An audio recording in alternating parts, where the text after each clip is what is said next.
انسان مرتا ہے تو اس کو موت کیسی آتی ہے؟ تو عمرو ابن عاص کہتے ہیں میرے بیٹے اگر انسان کے سینے پر زمین اور آسمان سمیٹ کر رکھ دیے جائیں تو کتنی تکلیف ہوتی ہے، کتنا وزن انسان محسوس کرتا ہے، اتنا ہی وزن انسان موت کے وقت محسوس کرتا ہے جب انسان دنیا سے جاتا ہے۔ اے میری قوم کے جوانوں، ایک دن دنیا سے جانا ہے، غور کرو تمہیں وہ موت چاہیے جس سے پہلے جنت کی بشارت دی جاتی ہے، کیا یہ موت چاہیے؟ اللہ اکبر۔ سیدنا عمرو ابن عاص کہتے ہیں انسان کے سینے پر زمین اور آسمان سمیٹ کے رکھ دیا جائے تو اتنی تکلیف نہیں ہوتی جتنی تکلیف انسان کو موت کے وقت ہوتی ہے۔ اللہ اکبر۔ اور انسان جب مرتا ہے تو اس کو یوں لگتا ہے کہ وہ ناک سے سانس نہیں لے رہا ہے بلکہ وہ سوئی کے ناکے سے سانس لے رہا ہے۔ اندازہ فرمائے۔ اللہ اکبر۔ میرے بھائیوں، میرے نوجوانوں، اے ہوش مند، ہوشیار، عقل مند، دانشور جوانوں، مجھے بتاؤ اگر زکام ہو جائے اور ناک بھر جائے تو انسان کا کیسے دم گھٹنے لگتا ہے جب اس کی سانس نہیں نکلتی؟ ذرا سوچو تو صحیح، موت کے وقت انسان ناک سے نہیں بلکہ کیوں لگتا ہے جیسے سوئی کے ناکے سے وہ سانس لے رہا ہو۔ انسان کی کیفیت کی ہوتی ہے۔ عبداللہ ابن عمرو ابن عاص کہتے ہیں میرے بابا عمرو ابن عاص نے بتایا بیٹا اگر کسی کے پیٹ میں ببول کا درخت گھسا دیا جائے اور ایک ایک رگ میں ایک ایک نس میں ببول کا کانٹا گھس جائے اور کوئی طاقت کے ساتھ اس کو کھینچے تو کیسے اس کی رگوں کو وہ تار تار کر دے گا، اسی طریقے سے جب کوئی انسان مرتا ہے تو اس کی کیفیت یہ ہوتی ہے۔ یہ تو عام انسان کے مرنے کی کیفیت ہے، لیکن اب سنو، دل کے کانوں سے سنو، جب بے نمازی مرتا ہے تو بے نمازی، اللہ اکبر، کتنی دردناک اس کو موت آتی ہے۔ سب سے زیادہ عبرت انگیز موت، سب سے زیادہ دردناک موت بے نمازی کو آتی ہے۔ اللہ اکبر۔ وہ نماز جس سے ہم کوسوں دور ہیں، وہ نماز جس کا نام سن کر کے ہم اس کی فضیلت بھی اب معاذ اللہ سننا نہیں چاہتے۔ علماء نماز پر گفتگو کرتے ہیں تو ہمیں جان پر آتی ہے، ہمارے کانوں پر چوں تک نہیں رہتی۔ اے میرے آقا علیہ السلام کے دیوانوں، مصطفیٰ جان رحمت کے غلاموں، ولیوں کے نام پہ جان دینے کی بات کرنے والوں، ایک دن موت تم کو بھی آنا ہے، ایک دن موت ہمیں بھی انشاءاللہ آنے والی ہے۔ موت کی تلوار ہمارے سروں پہ لٹک رہی ہے۔ میرے جوانوں، فرمایا گیا سب سے زیادہ دردناک اور خوفناک موت بے نمازی کو آتی ہے۔ جب بے نمازی دنیا سے جاتا ہے تو اللہ اس پر اتنی پیاس مسلط کرتا ہے اگر 7 سمندروں کا پانی بھی اس کے منہ میں اندیل دیا جائے، 7 سمندروں کا پانی بھی اس کے منہ میں اندیل دیا جائے تو بھی دنیا کی کوئی طاقت اس کی پیاس کو بجھا نہیں سکتی۔ اب آپ سے میں پوچھنا چاہتا ہوں، اللہ اکبر، پیاس لگی تھی 7 سمندروں والی اور رشتہ دار قطرہ قطرہ پانی چمچے سے پلا رہے ہیں تو بتاؤ کیا ہو رہا ہوگا؟ آپ کو تجربہ ہوگا جب پیاس زیادہ لگتی ہے اور کم پانی پلایا جائے تو پیاس بجھتی نہیں ہے بلکہ پیاس اور بڑھتی چلی جاتی ہے۔ مسلمانوں ذرا سوچو تو صحیح، ذرا توجہ تو کرو۔ اللہ اکبر۔ اندھیرا گھر، اکیلی جان، دم گھٹتا، دل اکتاتا، خدا کو یاد کر پیارے، وہ ساتھ آنے والی ہے۔ میری قوم کے جوانوں، اپنی آخرت کی تیاری کر لو۔ یہ جن کے عرس مناتے ہو، ان لوگوں نے آخرت کی تیاری کی تو کس شان سے دنیا سے گئے؟ ہم نے آخرت کی کیا تیاری کی؟ قرآن کہتا ہے وَلْتَنْظُرْ نَفْسٌ مَّا قَدَّمَتْ لِغَدٍ وَاتَّقُوا اللَّهَ إِنَّ اللَّهَ خَبِيرٌ بِمَا تَعْمَلُونَ۔ اے ایمان والو، اللہ سے ڈرو اور آخرت کی فکر کرو کہ تم نے آخرت کے لیے کیا بھیجا ہے۔ بتاؤ آخرت کے لیے کیا بھیجا ہے؟ آخرت کے لیے کیا بھیجا ہے؟ یہی کہ آج مسلمان زنا میں ڈوبا ہے، یہی آخرت کے لیے بھیجا ہے۔ آج مسلمان نشہ کر رہا ہے، یہی آخرت کے لیے بھیجا ہے۔ آج مسلمان شراب پی رہا ہے، یہی آخرت کے لیے بھیجا ہے۔ آج مسلمان جھوٹ بول رہا ہے، یہی آخرت کے لیے بھیجا ہے۔ آج مسلمان اپنی بیوی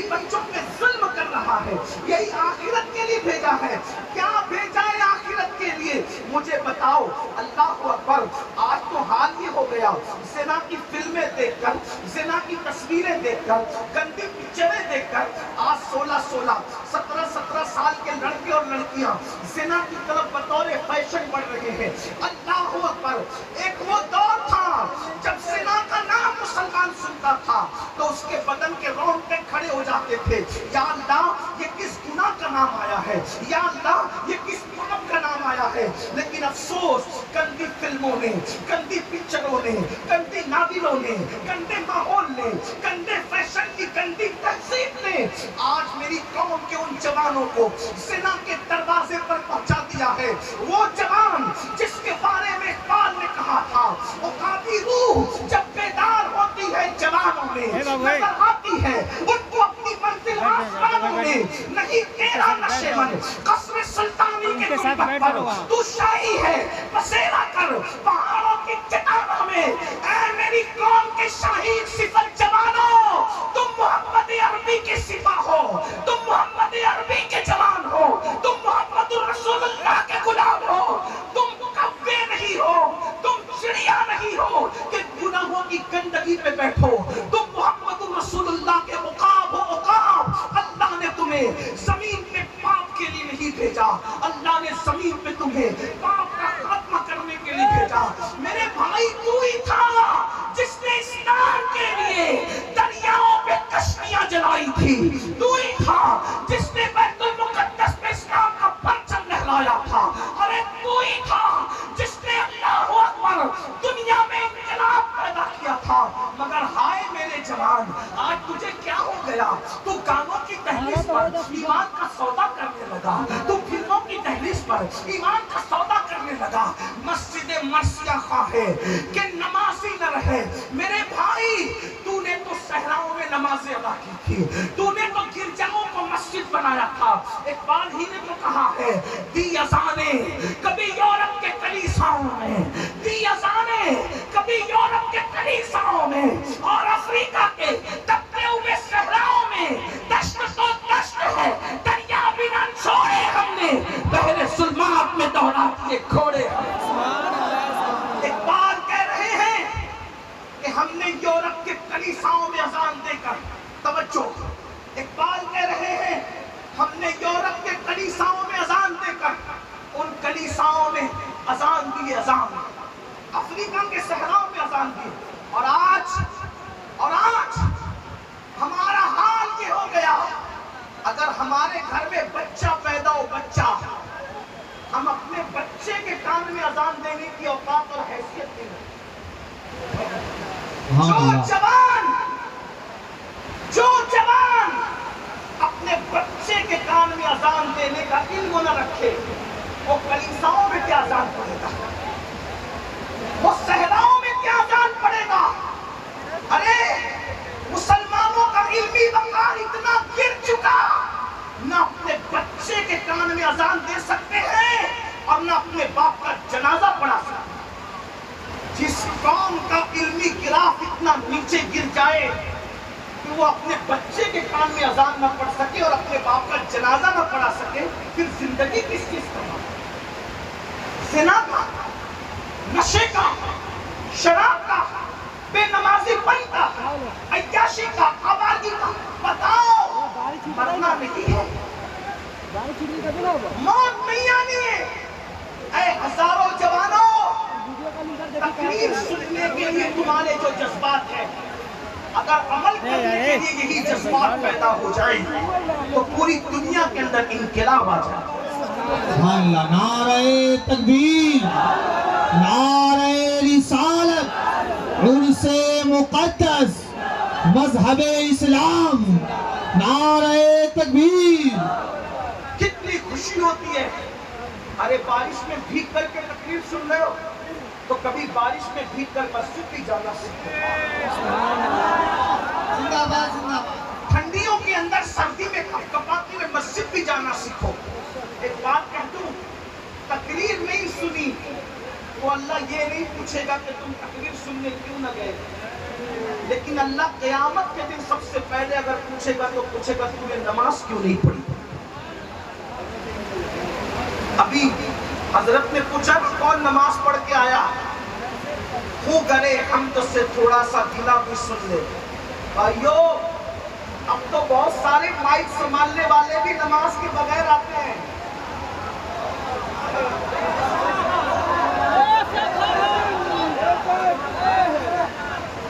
تو ادھر ادھر کی نہ بات کر, مجھے بتا کہ قافلہ کہاں تھا. مجھے رہزنوں سے غرض نہیں تیری رہبری کا سوال. ارے یہ مائک سنبھالنا بھی عبادت نہیں رہا اتنا ماشاءاللہ, یہ تو تجارت بن گیا, یہ فنکاروں کی جگہ ہو گئی, یہ فن ہو گیا, یہ بچوں کو پالنے کا سبب ہو گیا. حال یہ پورے سفر میں نماز نہیں ہوگی. حال یہ نہ جلسہ کرنے والے نماز پڑھیں گے نہ مائک سنبھالنے والے. الا ماشاءاللہ, ان کو کون نماز پڑھا؟ اور سن لو مگر اچھی طرح سے سن لو, سنیو کان کھول کے سن لو. اگر یہ سمجھتے ہو کہ خلیفہ قطب المشائخ ہمیں جنت میں لے جائیں گے, یا قطب المشائخ جنت میں لے جائیں گے, یا مکتوم اشرف جنت میں لے جائیں گے, یا غوث پاک جنت میں لے جائیں گے, یا غریب نواز جنت میں لے جائیں گے, یا اعلیٰ حضرت جنت میں لے جائیں گے, یا امام حسین جنت میں لے جائیں گے, اگر یہ تمہارا خیال ہے تو سن لو, اعلیٰ حضرت, غوث پاک, غریب نواز, مکتوم اشرف سارے ولی جنت میں لے جانے کی طاقت رکھتے ہیں. لیکن جو نماز نہیں پڑھے گا اس کو کوئی بھی ولی جنت میں نہیں ہے. یہ میرا دعویٰ ہے. میں بے نمازی کو کافر نہیں کہہ رہا ہوں, لیکن اگر تمہارے دل و دماغ کے اندر یہ بھوت سوار ہے کہ فجر میں سوتے پڑے رہیں گے اور غوث پاک ہاتھ پکڑ کے جنت میں لے جائیں گے, یہ شیطانی وسوسہ ہے. غریب نواز جنت میں لے جائیں گے, یہ شیطانی وسوسہ ہے. میرے جوانوں, ارے جب ان کے نانا صلی اللہ علیہ وسلم جس سے ناراض ہے, مجھے بتاؤ کیا غریب نواز اس سے راضی ہے؟ غوث پاک اس سے راضی ہے؟ مکتوم پاک ان سے راضی ہے؟ اللہ کے رسول نے ارشاد فرمایا, آقا فرماتے بے نمازی کو بھیک بھی مت دو. توجہ ہے, غور فرمائیں. اے میرے وفادار جانا کے اور نگرد و نوا کے آنے والے جوانوں, اللہ کے رسول فرمانے بے نمازیوں کو بھیک بھی مت دو, بے نمازیوں کے ساتھ مت بیٹھا کرو, بے نمازیوں کو اپنے گھر میں مت بلایا کرو, اس کو جگہ مت دیا کرو, کیونکہ جہاں جہاں بے نمازی جاتا ہے اس پر اللہ کی لعنت برستی ہے. بتائیے, اللہ کے رسول فرماتے, آقا فرماتے جس نے جان بوجھ کے نماز چھوڑ دی, ایسے مت دو. بھائیو آپ بٹھاتے ہو ان کو بیٹھنے جگہ کہاں؟ بارش ہو رہی ہے, یہ بیچارے بھیگنے سے ڈر کرتے کھڑے ہیں, کہاں بیٹھیں گے؟ آپ تھوڑا سا لحاظ کریں, ایک دوسرے کے لیے قربانی کچھ مت بولو, بس وہی کچھ مت بولو. تھوڑی دیر میں بات کر رہا ہوں, اب بات تو کرنی بھی نہیں تھی لیکن بارش بھی ہو رہی ہے, دل چاہتا ہے, لیکن آپ اتنے جمجمان میں بیٹھے تو سوچتا ہوں کہ کچھ بات کری بھی, لیکن کوئی کچھ نہ بولے, میری بات سنو. اللہ کے رسول علیہ السلام فرماتے ہیں جس نے جان بوجھ کے نماز چھوڑ دی, میں محمد اس سے بیزار ہوں. آقا کہنے میں اس سے حضور اتنے غصے میں ہیں کہ آقا نے جان کے دشمنوں سے بیزاری کا اظہار نہیں کیا, اور جو نماز چھوڑ کے حضور فرماتے ہیں صلی اللہ علیہ وسلم میں اس سے بیزار ہوں. اور مزید کیا فرمایا, قیامت کے دن اس کے ساتھ میرا کوئی وعدہ نہیں ہے. آقا فرماتے ہیں میں اس کے ساتھ میرا کوئی وعدہ نہیں. اور دوسرے مقام پہ فرمایا جو جان بوجھ کے نماز چھوڑ دے وہ اللہ کی رحمت سے باہر کر دیا جاتا ہے, اللہ رحمت کی چادر اس سے ہٹا لیتا ہے. یہ بات میں علماء کی اور بزرگوں کی موجودگی میں کہہ دوں, ارے جب اللہ نے تم سے رحمت کی چادر ہٹا دی تو کون سا تعویذ تمہاری روزی میں برکت لائے گا مجھے بتاؤ. تعویذ دینے والا زیادہ سے زیادہ بہت بڑا اس وقت ملے گا تو ولی ملے گا. ولی سے بڑا کوئی ملے گا اس دور میں؟ صحابی تو ہے نہیں, انبیاء تو دنیا سے ظاہری طور پہ پردہ کرنا چاہتے, زیادہ سے زیادہ بڑا بزرگ کون ملے گا؟ تعویذ والا, دعا دینے والا کون ملے گا؟ ولی ملے گا. آپ سے پوچھنا چاہتا ہوں میرے بھائی, توجہ سننا, اللہ ناراض ہو کر رحمت ہٹا لے تو ولی کا تعویذ آپ کی قسمت کیسے بنا سکتا؟ یہ جو دل و دماغ کے اندر کھپتا ہے نماز نہیں بھی پڑھیں گے تو تعویذ تقدیر سنوار دے گا. بھائیوں ولی تو ولی ہے. نبیوں کی بھی یہ شان ہے، یہ شان کہ اللہ اگر نبی کو منع کر دے کہ تیرے بیٹے سے میں ناراض ہو گیا ہوں، اس کی مدد مت کرنا، تو نبی اپنے سگے بیٹے کی بھی مدد نہیں کرتے. نبی کیا؟ میں قرآن کی ان کے حوالے سے بات کروں. سنی حضرات یہ بات سننے میں کم آتی ہے. ان کو تو یہ سننا ہے نا کہ جلسے میں آؤ تو فلاں بزرگوں کو دیکھو اور جنت میں جاؤ، اور فلاں کو دیکھو جنت، اور جن کا جنت میں جانے کی کوئی گارنٹی نہیں ہے، یہ اللہ کے بندے ان کے چہرے دکھا کے جنت بانٹتے. اس لیے حق سننے آئے ہو تو سنو. اگر اللہ اپنے اولو العزم پیغمبر سے کہہ دے کہ تم اپنے بیٹے کی مدد مت کرنا، تو وہ نبی اپنے بیٹے کی بھی مدد نہیں کرتے. قرآن کہتا ہے، قرآن اٹھا کے پڑھو. نوح علیہ السلام کو اللہ نے کہا سب کو کشتی میں بٹھا لینا، جو ایمان نہیں لایا اس کو مت بٹھانا. بھائیوں چوہوں کو تک بٹھا لیا کشتی میں، اور بتاؤں سور کو تک بٹھا لیا کشتی میں، کتوں کو تک بٹھا لیا کشتی میں. لیکن یہ اللہ کی شان ہے. اللہ نے کہہ دیا تیرے بیٹے کو مت بٹھانا. توجہ ہے. اگر قرآن کی ایمان لائے تو یہ قرآن ہے، قرآن ہے، تفسیر ہے. تھوڑا عبرت کی آنکھیں کھولو، عبرت کی آنکھوں سے سنو، عبرت کی آنکھوں سے دیکھو، عبرت کے کان سے سنو. اللہ فرما رہا ہے نوح تیرے بیٹے کو کشتی میں مت لینا. قرآن ہے، قرآن، قرآن کی تفسیر. نوح کی علیہ السلام کی کشتی میں سب بیٹھ گئے. بنائی نوح علیہ السلام نے، تیار کی نوح علیہ السلام نے، سب کو لے لیا. سگا بیٹا سامنے کھڑا ہے، نہیں لیا. اللہ سے عرض کی مولا اجازت دے دے، میرا بیٹا ہے نا.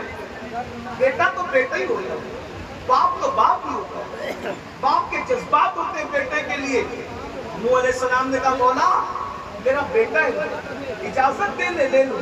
اللہ نے کہا نہیں لے سکتے، کیونکہ میں اس سے ناراض ہوں، نہیں لے سکتے. میرے بھائیوں تھوڑی توجہ، غور کرو. کیا تم نبی کے بیٹے ہو؟ نبی کی اولاد ہو؟ نبی کا سگا بیٹا کھڑا ہے باہر کشتی کے. اللہ کہہ رہا ہے مت لے لو. پھر نوح علیہ السلام نے تیسری بار عرض کیا مولا میرا بیٹا ہے نا، اجازت دے دے میں لے لوں. اللہ نے کہا نوح اگر آپ اس کی سفارش کرو گے تو اپنے محبوبوں کی فہرست سے تمہارا نام نکال دو. کوئی توجہ ہے آپ کی؟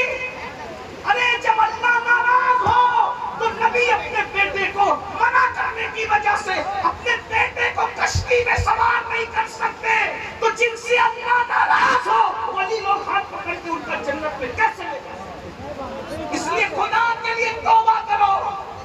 جو مال کماتے ہو وہ یہی چھوڑ کے جانا ہے. ارے جو مال چھوڑ کے جانا ہے 8-8 گھنٹے 10-10 گھنٹے وہ مال کمانے کے لیے محنت کرتے ہو. اس مال کو کمانے کے لیے دلی تک جاتے ہو، کلکتہ تک جاتے ہو، بمبئی تک جاتے ہو، حتیٰ کہ سعودی اور دبئی تک جاتے ہو. اللہ اکبر، بیت الخلا تک صاف کرتے ہیں لوگ مال کمانے کے لیے. وہ نادان انسان جو مال قبر میں نہیں جائے گا، جو مال آخرت